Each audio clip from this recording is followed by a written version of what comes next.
आज के क्लास में हम लोग डीएनए कुंडली के पैकेजिंग के बारे में पढ़ने वाले हैं कि डीएनए किस प्रकार से पैकेजिंग के रूप में रहता है, किस प्रकार से पैकेज होकर रहता है, उसके बारे में पढ़ने वाले हैं। फिर से एक बार याद दिलाना चाहते हैं, जो डीएनए होता है डबल रज्जु डीएनए होता है। इसमें दो रज्जु का निर्माण होता है। अगर दो रज्जु का निर्माण होता है तो एक रज्जु में हम लोग देखने को मिलता है क्या चीज़, जो तीन चीज़ जुड़ा रहता है। फॉस्फेट के साथ क्या रहता है, शर्करा के बाद नाइट्रोजनी क्षार हम लोग को देखने को मिलता है।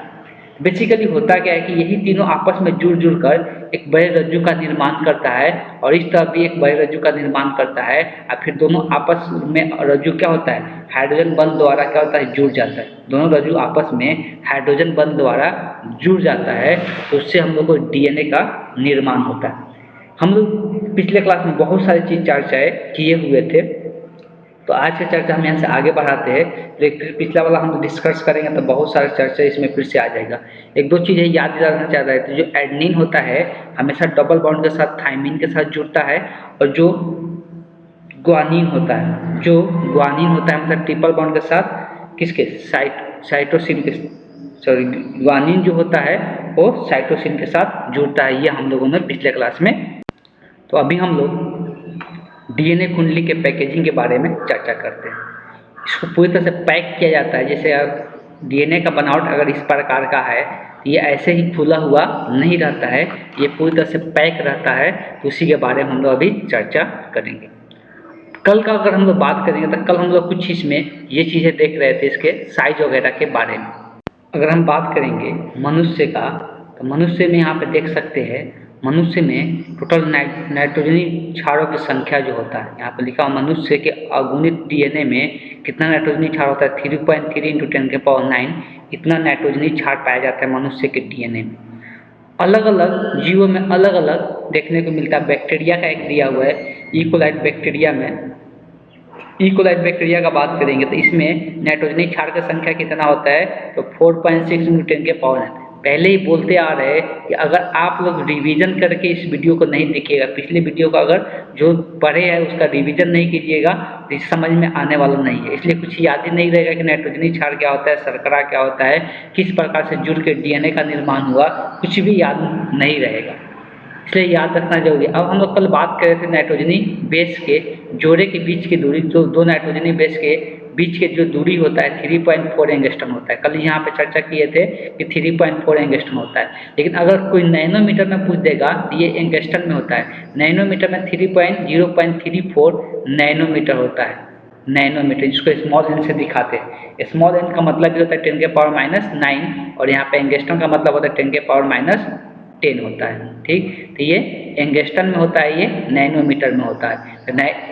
एंगस्ट्रॉम में देगा तो 3.4 दो नाइट्रोजन क्षार के बीच की दूरी, या नैनोमीटर में देगा तो 0.34 होगा।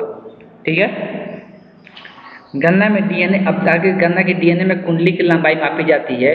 उदाहरण के तौर पर पावरूपी स्तनधारी, जो भी स्तनधारी जीव होते हैं उनके कोशिका के डीएनए के कुंडली की लंबाई लगभग कितना बताया जाता है, तो जो कुंडली के जो लंबाई होता है 2.5 मीटर होता है पूरा कुंडली।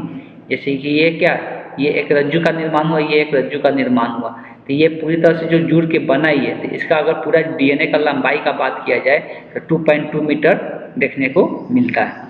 जो केंद्रक की लंबाई से यह काफ़ी अधिक होता है, जो केंद्रक की लंबाई होता है, लेकिन ये लिपट कर रहता है। जैसे मान लो कोई एक ऐसा धागा है, इसका लंबाई बहुत ज़्यादा है, ऐसे लपेट देंगे तो यहाँ पर क्या होगा, बहुत छोटा में आ जाएगा। तो इस प्रकार से भी इस तरह से बोला जाए, जो केंद्रक होता है ये तो रहता है केंद्रक में, लेकिन केंद्रक की लंबाई से बहुत अधिक देखने को मिलता है। डीएनए का एक खास पैकेजिंग द्वारा इसे अवस्थित किया जाता है। तो ये एक पूरी तरह से पैक होकर रहता है।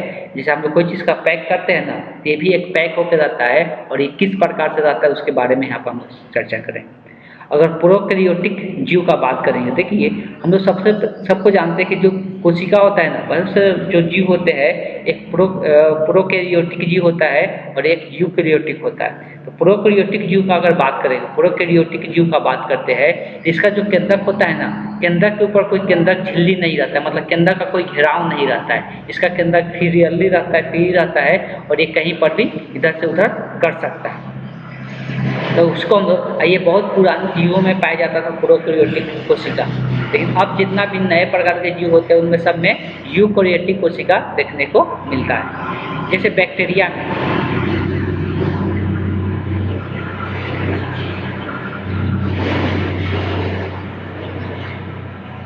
अगर बैक्टीरिया का बात करेंगे तो बैक्टीरिया में केंद्रक स्पष्ट नहीं रहता है। अभी से जिसका केंद्रक स्पष्ट नहीं रहेगा वो प्रोकैरियोटिक होता है। तो बैक्टीरिया जो होता है वो भी क्या होता है, तो प्रोकैरियोटिक होता है। इनके केंद्रक झिल्ली भी नहीं पाया जाता, ये हम लोग पहले भी जान चुके हैं। इसका कोई केंद्रक झिल्ली नहीं होता है बैक्टीरिया का, इसलिए बैक्टीरिया का जो कोशिका होता है कैसा होता है, प्रोकैरियोटिक होता है।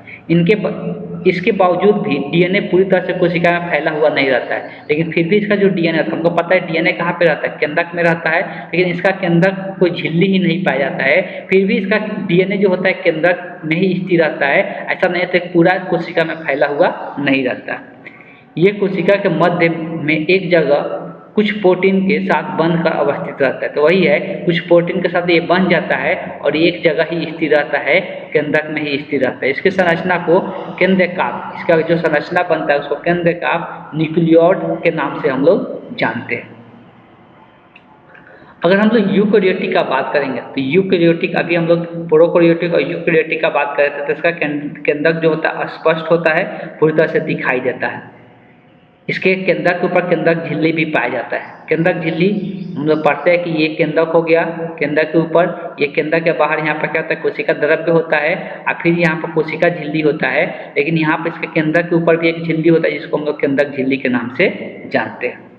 ठीक है, तो इसका केंद्रक झिल्ली भी पाया जाता है।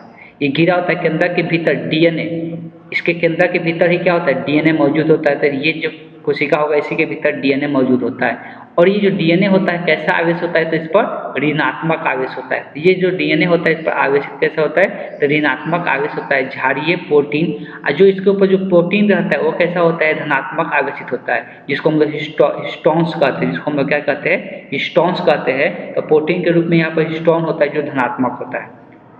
आवेशित पार्श्व श्रृंखला में मौजूद एमिनो अम्ल की बहुलता पर हिस्टोन। अब यहाँ पर हम लोग अमीनो अम्ल के बारे में आगे दिया हुआ है कि आवेशित पार्श्व श्रृंखलाओं में मौजूद एमिनो अम्ल, जो एमिनो अम्ल की बहुलता हिस्टोनिक प्रोटीन पर आवेश निर्धारित होती है। कि अमीनो अम्ल की संख्या कितना है उसी के आधार पर डिसाइड होता है कि जो डीएनए है उस पर आवेश कितना होगा या हिस्टोनिक प्रोटीन का आवेश कितना होगा वो डिसाइड होता है। हिस्टोनिक प्रोटीन जो प्रोटीन का निर्माण होता है वो अमीनो अम्ल के मौजूदता पर डिपेंड करता है कि अमीनो अम्ल का मात्रा कितना है। हिस्टोन में क्षारीय अमीनो अम्ल होता है। जो हिस्टोन होता है, जो प्रोटीन होता है, इसमें जो अमीनो अम्ल होता है वो कैसा होता है, क्षारीय होता है। जैसे आर्जिनिन, लाइसिन का अधिक मात्रा पाए जाते हैं। तो ये सब का मात्रा पाया जाता है अमीनो अम्ल में। ठीक है, अब देखो होता क्या है कि डीएनए का अगर आकृति का बात करेंगे, ये थोड़ा सा हो सकता है चैप्टर बोरिंग लगे, इसलिए कि ये डीएनए का हम लोग पार्ट पढ़ रहे हैं, जो कि ये कोशिका का कोशिका सबसे छोटा इकाई होता है और उसके अंदर उसके केंद्रक में डीएनए पाया जाता है और उसके अंदर का जो स्ट्रक्चर है उसके बारे में हम लोग डिस्कशन कर रहे हैं। तो ऑब्वियस है कि इसके बारे में, इसके अंदर का स्ट्रक्चर के बारे में डिस्कशन कर रहे हैं, तो उसके हम लोग बहुत सारे शब्द इसमें हम लोग के लिए अनजाना रहेगा, नहीं जाना हुआ रहेगा। तो इस प्रकार से हम लोग को लगेगा कि बोरिंग चैप्टर है, ठीक, लेकिन समझने की कोशिश करना है। अमीनो अम्ल के पार्श्व श्रृंखला में धनात्मक आवेश होता है और हिस्टोन एच के 5 प्रकार, जो हिस्टोन होता है ये एच से इसको दर्शाते हैं हिस्टोन को, और इसका 5 गो प्रकार देखने को मिलता है हिस्टोन का। एक H1 होता है, H2A होता है और H2B होता है, एक H3 होता है और H4 होता है। ये 5 प्रकार के हिस्टोन पाए जाता है और ये पांचों प्रकार के जो हिस्टोन होता है यहाँ पर दिया हुआ, इसमें से जो 4 को होता है, इसमें से जो 4 होता है ये दो के अणु मिलकर जुड़ के रहता है, ये दो को पेयर में रहता है। तो ये जो 4 दिख रहा है ये दो के पेयर में रहता है, तो इसको हम लोग क्या कहते हैं, हिस्टोन अष्टक कहते हैं। 5 गो में से 4 गो दो के जोड़ा में रहेगा, इसको हिस्टोन अष्टक कहते हैं। ऋणात्मक आवेश डीएनए के धनात्मक आवेश हिस्टोन का अष्टक के चारों ओर लेपटे हुए रहते हैं। देखो जो डीएनए होता है उस पर, जो डीएनए होता है इस पर चार्ज कैसा होता है, तो ऋणात्मक आवेश रहता है। और जो हिस्टोन होता है, जो प्रोटीन होता है, इसी के ऊपर ऐसे लिपटा हुआ रहता है, इसी के ऊपर क्या रहेगा, ऐसे लिपटा हुआ रहेगा। हिस्टोन पे जो आवेश होगा, हिस्टोन पे जो आवेश होता है वो कैसा होता है, धन आवेशित होता है। तो ये एक दूसरे से पूरी तरह से जुड़ा रहता है, इसलिए कि अंदर में ऋण आवेश, ऊपर में धन आवेश, तो ये पूरी तरह से यहाँ पर जुड़ा हुआ रहता है। यहाँ पे स्ट्रक्चर भी देख सकते हैं। ये डीएनए के आकृति पर देख सकते हैं कि ये जो लेयर लिपटा हुआ है, ये प्रोटीन का लेयर इस पर लिपटा हुआ दिखाई देता है। और इसी संरचना को हम लोग क्या कहते हैं, तो ये कितना यहाँ पर दिया हुआ है कि चारों ओर डीएनए के कितना न्यूक्लियोटाइड से घिरा हुआ रहता है, तो 146 न्यूक्लियोटाइड से घिरा हुआ रहता है। न्यूक्लियोटाइड बताए थे क्या, तो 3 चीज़ मिलता है न्यूक्लियोटाइड में, फास्फोरस, शर्करा और एक नाइट्रोजनी क्षार। तो इसको हम लोग एक नाइट्रोजनी क्षार एक न्यूक्लियोटाइड्स कहते हैं, इसको हम लोग क्या कहते हैं, एक न्यूक्लियोटाइड्स कहते हैं। तो ऐसे ही कितना न्यूक्लियोटाइड्स रहता है, तो 146 न्यूक्लियोटाइड्स रहता है और घेरा हुआ रहता है, डीएनए को चारों तरफ से लिपटा हुआ रहता है। जब ये पूरी तरह से ऐसा संरचना बन जाता है तो इसको हम लोग न्यूक्लियोसोम के नाम से जानते हैं। इसको हम लोग किस नाम से जानते हैं, यहाँ पर देख सकते हैं, इसके ऊपर ऐसे लिपटा हुआ रहता है, इसको न्यूक्लियोसोम के नाम से जानते हैं। यहाँ पर नीचे में भी देख सकते हैं, ये इसके ऊपर लेयर से लिपटा हुआ है, ठीक है। ये इस प्रकार से लिपटा हुआ दिख सकता है स्ट्रक्चर।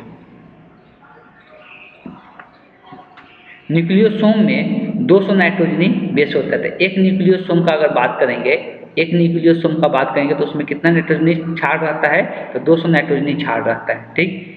H1 के अणु में, H1 जो होता है, 5 प्रकार का हम हिस्टोन देखे थे, तो इसमें H1 जो होता है इसमें 200 नाइट्रोजनी क्षार रहता है, 200 नाइट्रोजनी क्षार रहता है। डीएनए के द्वितीयक कुंडली हिस्टोन के साथ बनकर दानेदार संरचना बनाती है। अब देखो ये जो होता है हमको पहले से पता बताते आ रहे, जो डीएनए होता है द्वितीयक कुंडलित स्ट्रक्चर होता है, और इसके साथ हिस्टोन जोड़कर कैसा स्ट्रक्चर बनाता है, दानेदार स्ट्रक्चर बनाता है, जो केंद्रक में अभिरंजित धागे की तरह दिखता है। तो ये केंद्रक में अभिरंजित धागे मतलब यहाँ पर देख सकते हैं धागे की तरह दिखेगा, और ये इससे लिपटा हुआ रहता है।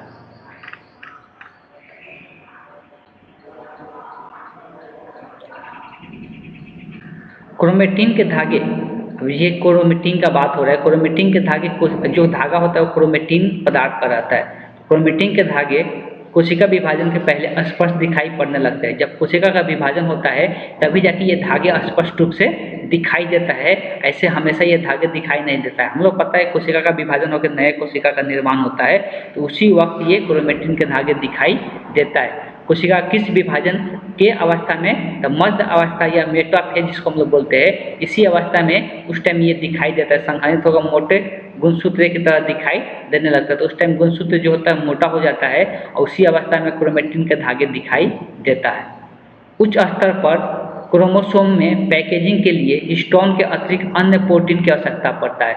तो उच्च स्तर पर क्रोमोसोम के पैकेजिंग के लिए हिस्टोन के अतिरिक्त अन्य प्रोटीन का भी जरूरत पड़ता है। कुछ ऐसा भी होता है जिसके डीएनए में अन्य प्रोटीन का भी आवश्यकता पड़ता है, उसको हम लोग कहते हैं नॉन हिस्टोन क्रोमोजोमल प्रोटीन। तो इसको हम लोग किस नाम से जानते हैं, नॉन हिस्टोन क्रोमोजोमल प्रोटीन के नाम से जानते हैं।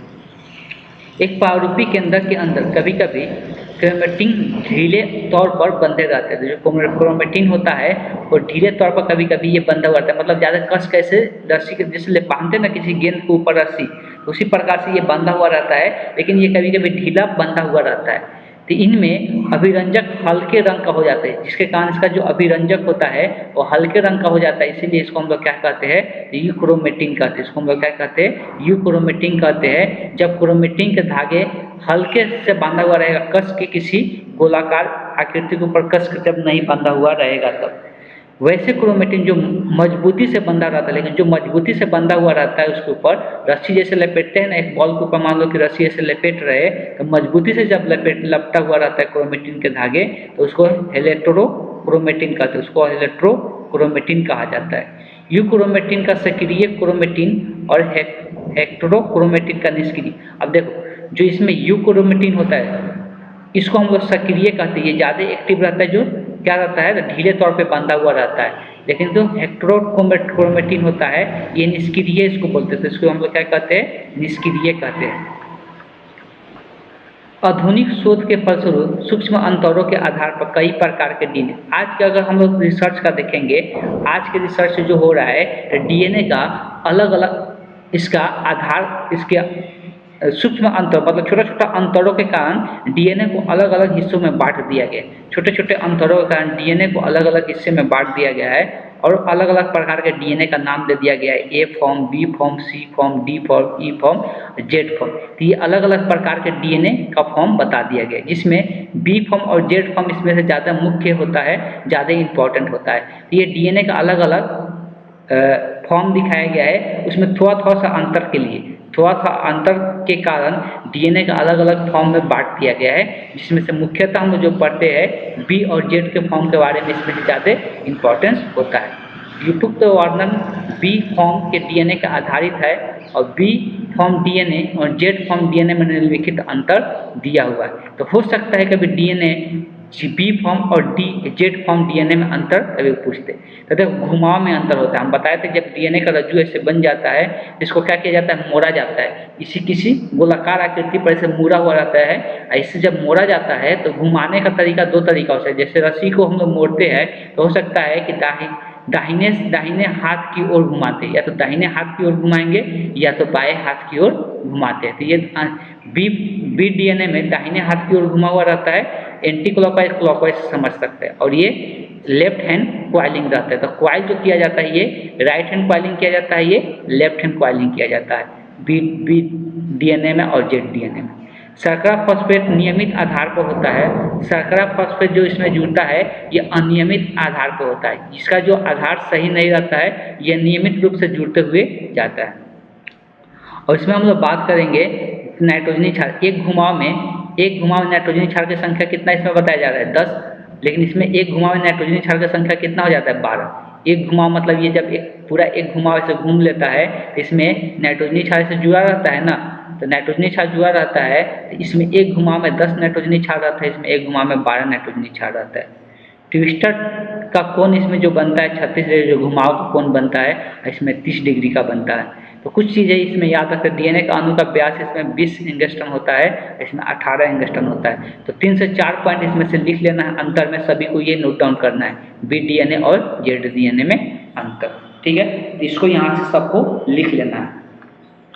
आगे जो हम लोग चर्चा करने वाले हैं, अब आरएनए के बारे में चर्चा करने वाले हैं। अभी तक हम लोग डीएनए के बारे में पढ़ रहे थे, तो अभी तक हम लोग डीएनए के बारे में पढ़ रहे थे, अब हम लोग आरएनए के बारे में पढ़ेंगे।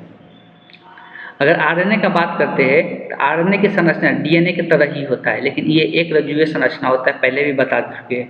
लेकिन इसमें एक पॉलीन्यूक्लियोटाइड राइबोसोम शर्करा और थाइमिन की जगह यूरोसिल पाया जाता है। तो ये भी चीज़ बताया गया था, जो नाइट्रोजनी क्षार होता है तो ये थाइमिन जो होता है डीएनए में होता है और इसके जगह पर यूरोसिल आ जाता है आरएनए में, तो ये आरएनए में आ जाता है, तो यूरोसिल आरएनए में आ जाता है। एक कोशिका द्रव्य केंद्रिका में पाए जाते थे। कोशिका द्रव्य एवं केंद्रिका ये दोनों जगह पाया जाता है, कोशिका द्रव्य में भी होता है और केंद्रिका मतलब केंद्रक के अंदर भी होता है। तो कोशिका द्रव्य में भी होता है और केंद्रक में भी होता है। इसमें पाए जाने वाले न्यूक्लियोसाइड राइबोसाइड कहलाता है। इसमें जो न्यूक्लियोसाइड होता है उसको हम लोग राइबोसाइड के नाम से जानते हैं। आरएनए का स्टैंड कभी कभी छोटा चक्रदार रचनाएं बनाकर द्विगुणित कुंडली जैसा दिखाई देता है। ये द्विगुणित कुंडली नहीं होता, लेकिन उसके जैसा ये दिखाई पड़ता है। इसका अनुभार डीएनए से कम होता है। जो डीएनए का अनुभार होता है उसमें आरएनए का अनुभार कम होता है एवं यह मुख्य प्रोटीन का संश्लेषण में भाग लेता है। तो बेसिकली आरएनए का एक और काम होता है कि ये प्रोटीन का संश्लेषण करता है, प्रोटीन का निर्माण करता है। इसको हम लोग पहले भी देखे थे।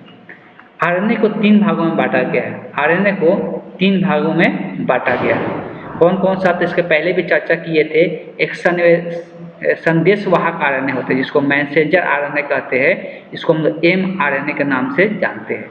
संदेशवाहक ये संदेश को भेजने का काम करता है। और फिर स्थानांतरण जिसको ट्रांसफर आरएनए कहते हैं, जिसको टीआरएनए के नाम से भी हम लोग जानते हैं। कभी कभी इसको हम लोग एसआरएनए भी बोलते हैं, एसआरएनए के नाम से भी जानते हैं। इसको विलय आरएनए भी बोला जाता है या स्थानांतरण आरएनए, मतलब एक जगह दूसरे जगह ले जाने में मदद करता है। एक होता है राइबोसोमल आरएनए जिसको हम लोग आरएनए के नाम से जानते हैं। तो ये 3 प्रकार के आरएनए होता है। सबका क्या काम होता है हम लोग चर्चा करेंगे। सबसे पहले लिख लेना है आरएनए को 3 भाग में बांटना है। इसका 3 भाग तीनों को यहाँ पर लिख लेना है। तो इसको नोट डाउन करना है। ये जो टेबल यहाँ पर डायग्राम बनाया गया है इसको नोट डाउन करना है और ये याद रखना है कि आरएनए का 3 हिस्सा होता है। ठीक, एमआरएनए, टीआरएनए और आरएनए। कुछ आनुवंशिक गुणों का, अब देखो हम लोग पता है कि डीएनए जो होता है ये आनुवंशिक गुण का वाहक होता है। मतलब एक जनरेशन दूसरे जनरेशन में क्या करता है, लेके जाता है। एक जनरेशन दूसरे जनरेशन में डीएनए स्थानांतरित होता है, इसमें का डीएनए इसमें जाता है और इसमें इसका अपने बच्चे में जाता है। आरएनए भी कुछ इस प्रकार का काम करता है, लेकिन ये बहुत कम चीज़ों में आनुवंशिक गुणों का वाहक होता है। जो आरएनए होता है ये बहुत कम चीज़ों में आनुवंशिक गुण का वाहक करता है। और क्या क्या चीज़ों में ये आनुवंशिक गुण का वाहक करता है, मतलब ये भी क्या करता है, एक जनरेशन दूसरे जनरेशन में आनुवंशिक गुणों का स्थानांतरण कराता है। तो ये ज़्यादातर किस में कराता है, तो ये वायरस का नाम दिया हुआ है तंबाकू मौजेक। तंबाकू मौजेक में ये क्या करता है, इसमें आनुवंशिक गुण किसका होता है, तो ये आरएनए होता है। तो कभी कभी ये एग्जाम्पल पूछ देता है कि इसमें आनुवंशिक का वाहक कौन होता है। तंबाकू मौजेक में आनुवंशिक का वाहक कौन होता है, तो ये याद रखना है किसमें होता है, आरएनए में होता है। ठीक है, तो इसमें हो यह जीवाणुभोजी, कोई भी जीवाणु हो, जीवाणुभोजी में हो। जीवाणुभोजी भी एक वायरस ही होता है, जीवाणुभोजी भी ये वायरस तो या पादप के वायरस, जो भी पादप के वायरस होता है, ये सब में आनुवंशिक गुण का वाहक कौन होता है, आरएनए होता है। तो एक डॉट करके लिख लेना है, डॉट करके क्या लिखना है, तो तंबाकू मौजेक वायरस को जीवाणुभोजी एवं कुछ पादप वायरसों में आरएनए आनुवंशिक गुणों का वाहक होते हैं। ऐसे ही लिखना है यहाँ से, तंबाकू मौजेक वायरस, जीवाणुभोजी एवं कुछ पादप वायरसों में आरएनए आनुवंशिक गुणों का वाहक होते हैं। आरएनए आनुवंशिक गुणों का वाहक होते हैं, ये चीज़ें लिख लेना है। यह मुख्यतः एक धागे, वही हम बात करते आ रहे हैं कि एक धागे का बना हुआ रहता है, लेकिन कभी कभी दो धागे वाला भी मिलता है, लेकिन ज़्यादातर ये एक धागा वाला ही होता है, इसमें एक ही रज्जु होता है। दो धागे वाले आरएनए में डीएनए की तरह ही बेस पेयरिंग करता है। लेकिन जो आरएनए डबल रज्जु होते हैं, जो आरएनए डबल रज्जु होता है वो डीएनए की तरह ही काम करता है पूरी तरह से। उसमें डीएनए में जैसे बेस पेयरिंग होता है, बेस जुड़ता है, मतलब क्षार जो आपस में जुड़ता है वो आरएनए में भी उसी प्रकार से जुड़ता है, जो डबल रज्जु वाले होते हैं। तो ये एक ही रज्जु वाले होते हैं, इस बात को ध्यान में रखना है। कुछ आरएनए का संश्लेषण डीएनए के टेम्पलेट या ट्रांसक्रिप्शन द्वारा होता है। तो कुछ आरएनए का निर्माण किसके द्वारा होता है, तो जो आरएनए होता है, कुछ आरएनए का निर्माण कौन करता है, तो इस आरएनए का निर्माण डीएनए करता है। इस आरएनए का निर्माण डीएनए करता है ट्रांसक्रिप्शन द्वारा। ट्रांसक्रिप्शन द्वारा डीएनए जो होता है आरएनए का निर्माण करता है।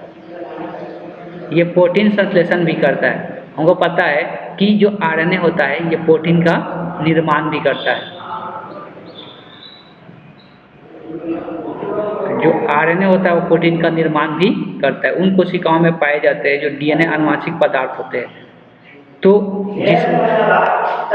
जैसे डीएनए जो हो गया, आरएनए जो हो गया, आरएनए पहले तो इस चीज़ को याद रखना है, कुछ आरएनए आनुवंशिक गुणों का वाहक करता है, सारे आरएनए जो होता है आनुवंशिक गुण का वाहक नहीं होते। इस बात को भी ध्यान में रखना है, सारे आरएनए आनुवंशिक गुण का वाहक नहीं होते। आरएनए का बहुत सारा काम होता है, तो कुछ आरएनए तो आनुवंशिक गुण का वाहक होगा। और जो आरएनए का निर्माण होता है, बहुत सारे आरएनए ऐसा होता है जो डीएनए से बनता है। किससे बनता है, तो डीएनए से आरएनए का निर्माण होता है। ये चीज़ें भी हम यहाँ पर चर्चा कर चुके हैं। बात करते हैं कि जिस डीएनए के अंदर, जिस डीएनए में आरएनए होता है, वो आरएनए एक और काम करता है, प्रोटीन का निर्माण करता है। एक और काम क्या करता है, तो प्रोटीन का निर्माण करता है। ये क्या करता है, प्रोटीन का निर्माण करता है, प्रोटीन का संश्लेषण करता है। तो ये प्रोटीन का भी निर्माण करता है। उन कोशिकाओं में पाए जाते हैं जो डीएनए आनुवंशिक पदार्थ होते हैं, जिसमें आनुवंशिक पदार्थ डीएनए होते हैं, उसी में आरएनए क्या करता है, प्रोटीन का निर्माण करते हैं। और जिसमें डीएनए आनुवंशिक पदार्थ होते हैं, उसी में ये 3 प्रकार के आरएनए पाए जाते हैं। जिसमें जिस पदार्थ में, जिस जंतु में बोल सकते हैं डीएनए आनुवंशिक पदार्थ अगर है, देखो सबसे पहले आनुवंशिक पदार्थ आरएनए में कुछ ही चीज़ों में रहता है, जैसे कि वायरस वगैरह में देखने को मिलता है, या कुछ पादप के वायरस में देखने को मिलता है, जिसमें क्या होता है, डीएनए जो आरएनए जो होता है आनुवंशिक गुणों का वाहक होते हैं। बाकी में जितना भी जीव जंतु है, सब में आनुवंशिक गुण का वाहक कौन होता है, डीएनए होता है। सब में आनुवंशिक गुण का वाहक कौन होता है, डीएनए होता है। इस बात को ध्यान में रखना है। जिसमें जिस जीव में आनुवंशिक गुण का वाहक डीएनए होता है उसमें 3 प्रकार के आरएनए पाए जाते हैं, उसमें 3 प्रकार के आरएनए पाया जाता है। और 3 प्रकार के आरएनए का चर्चा भी थोड़ा देर पहले ही हम लोग किए थे। संदेशवाहक आरएनए, जिसको मैसेंजर आरएनए भी हम लोग कहते हैं और शॉर्ट फॉर्म में इसको एमआरएनए से दर्शाते हैं। अब ये क्या होता है इसके बारे में यहाँ पे दिया हुआ है। तो डीएनए से संश्लेषित होने के बाद यह कोशिका द्रव्य में आकर ये कहाँ पे बनता है, पहले तो इस बात को ध्यान में रखना है। डीएनए में ये एमआरएनए का निर्माण होता है। एमआरएनए का निर्माण ऑब्वियस है कि अगर हम बात कर रहे हैं तो केंद्रक में क्या होता है, डीएनए होता है। इसका मतलब ये है कि जो एमआरएनए का निर्माण हुआ कहाँ पे हुआ, एमआरएनए का जो निर्माण हुआ वो केंद्रक में हुआ, इसलिए कि ये डीएनए में ही इसका संश्लेषण हुआ। संश्लेषित मतलब होता है उसका बनना। तो ये एमआरएनए का निर्माण इसके डीएनए में हुआ और यहाँ पे निर्माण होने के बाद ये कहाँ पे जाता है, कोशिका द्रव्य में जाता है। ये बना यहाँ पे इसके अंदर, लेकिन ये कहाँ जाता है, कोशिका द्रव्य। इसी को कोशिका द्रव्य कहते हैं ना। इसमें से ये इसमें जाता है। कोशिका द्रव्य में आकर क्या करता है, जो राइबोसोम होता है कोशिका द्रव्य के अंदर, जो राइबोसोम पाया जाता है उससे ये क्या होता है, जुड़ जाता है। चूँकि यह डीएनए के आनुवंशिक सूचनाओं को ढोता है। इसका मतलब ये है कि यहाँ से डीएनए का आनुवंशिक सूचना लेकर, यहाँ से डीएनए से आनुवंशिक सूचना कौन लिया, एमआरएनए, और लेकर कहाँ पे चला गया था, इसके अंदर राइबोसोम द्रव्य है, उसी के पास ये आकर यहाँ पे आकर चिपक गया। ये क्या किया, आनुवंशिक गुण को यहाँ तक लेके आया। तो इसका काम ही है कि आनुवंशिक गुण को, डीएनए को यहाँ पर राइबोसोम तक लेके आना। अतः इन्हें संदेशवाहक डीएनए कहा जाता है, इसलिए इसको हम संदेशवाहक आरएनए के नाम से जानते हैं। कोशिका में मौजूद कुल आरएनए जितना, एक कोशिका में जितना आरएनए होता है, एमआरएनए का मात्रा कितना होता है, 5 से 10% देखने को मिलता है।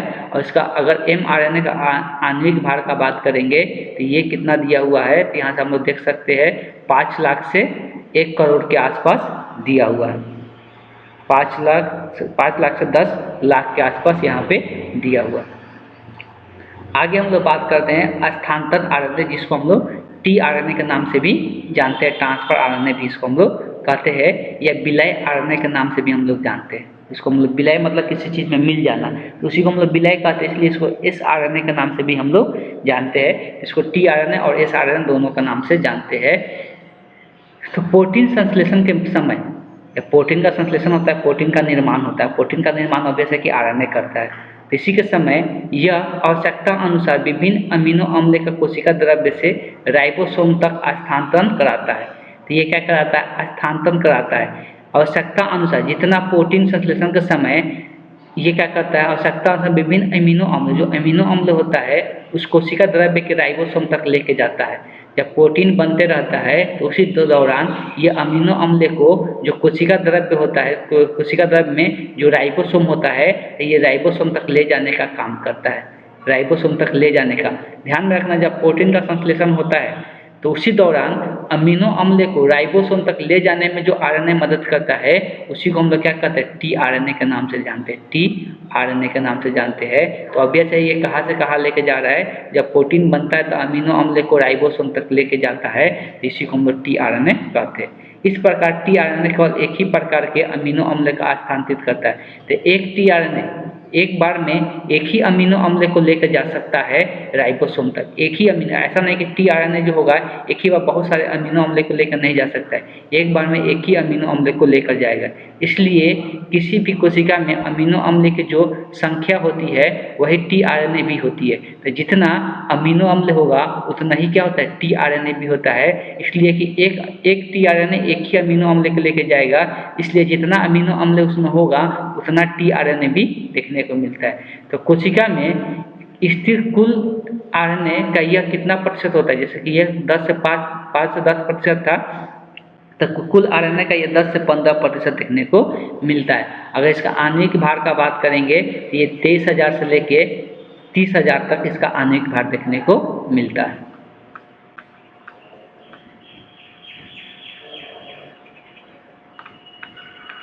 अब राइबोसोमल आरएनए क्या होता है, राइबोसोमल आरएनए का अगर बात करेंगे जिसको हम लोग आरआरएनए के नाम से जानते हैं, ये सबसे स्थिर प्रकृति का आरएनए है। तो ये सबसे स्थिर होता है जो राइबोसोम में लगा रहता था। ये कहाँ पे रहता था? राइबोसोम से लगा रहता, उसी से जुड़ा रहता है। यह कोशिका में स्थिर कुल आरएनए का ये 80% मतलब सबसे ज़्यादा मात्रा में होता था। आरएनए जो होता है, आरएनए का सबसे ज़्यादा मात्रा इसी का रहता है। इसका आणविक भार का बात करेंगे तो ये 35,000 से लगभग 11 लाख तक का इसका आणविक भार देखने को मिलता है।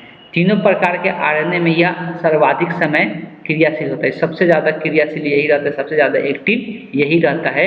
तीनों का अगर बात करेंगे तो इस प्रकार से तीनों के बारे में ध्यान में रखना है, तीनों का काम क्या होता है। अभी राइबोसोमल आरएनए का कोई काम नहीं बताया गया है, लेकिन इसके बारे में बताया गया ये सबसे ज़्यादा मात्रा में पाया जाता है और ये राइबोसोम के साथ ये जुड़ा हुआ रहता है। अब आरएनए का संरचना के बारे में हम लोग पढ़ेंगे। तो आरएनए का संरचना कैसा होता है उसके बारे में हम लोग यहाँ पर चर्चा करेंगे।